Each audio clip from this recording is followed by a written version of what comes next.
murtee barsiisaa.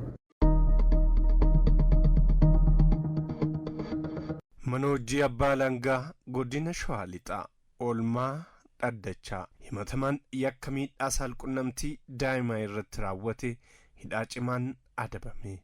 Waajjira Abbaa Langaa Godina Shawaa Lixaatti waxabajjii 6 bara 2017 Ambo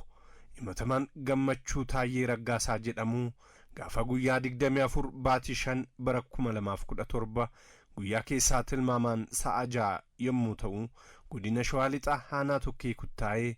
magaalaa Gudar ganda Maammoo Mazammar bakka addaa Giraammash Daamxee jedhamutti miidhamtuu dhuunfaa yeroodhaaf maqaa A'aa jedhamtu kan umuriin ishii waggaa 11 fi 13 jidduu taate humnaan dirqisiisee gudeeduun qaama saalaa miidhamtuu irraan miidhaa qaama cimaa waan geessiseef yeroon Abbaa Langaa fi poolisii Haanaa Tokkee Kuttaayee qaqqabuun gareen qorannoo kunis waliin taanii galmee qorannoo xumuruun waajjira Abbaa Langaa Godina Shawaa Lixaatiif ergan. Abbaan Langaa Godina Shawaa Lixaas galmee qorannoo keessa ilaaluun himatamaa seera yakkaa federaalawaa diimokiraatawaa Riippubilika Itiyoophiyaa bara 1996 keewwata 627 muraashan jalatti himannaa himatamaa irratti hundeessuun mana murtii olaanaa Godina Shawaa Lixaatiif dhiyeesse. Himatamaan dhaddachatti dhiyaatee gocha yakkaan ittiin himatame waan waakkateef ragooleen Abbaa Langaa namaa fi barreeffamaa dhiyaachuun dhagaamanii kan jiran yoo ta'u manni murtii ragaan mana yaalaa miidhamtuun kan fayyite ta'uu ibsa jechuun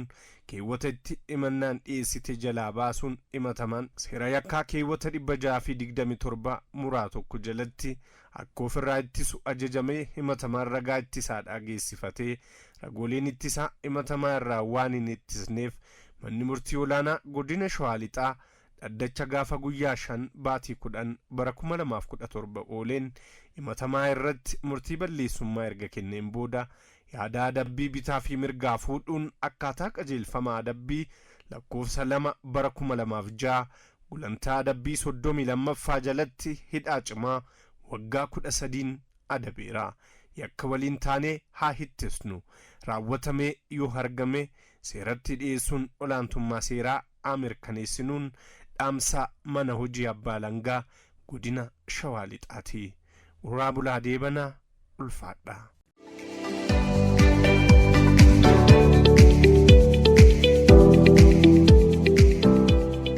Murtee barsiisaa.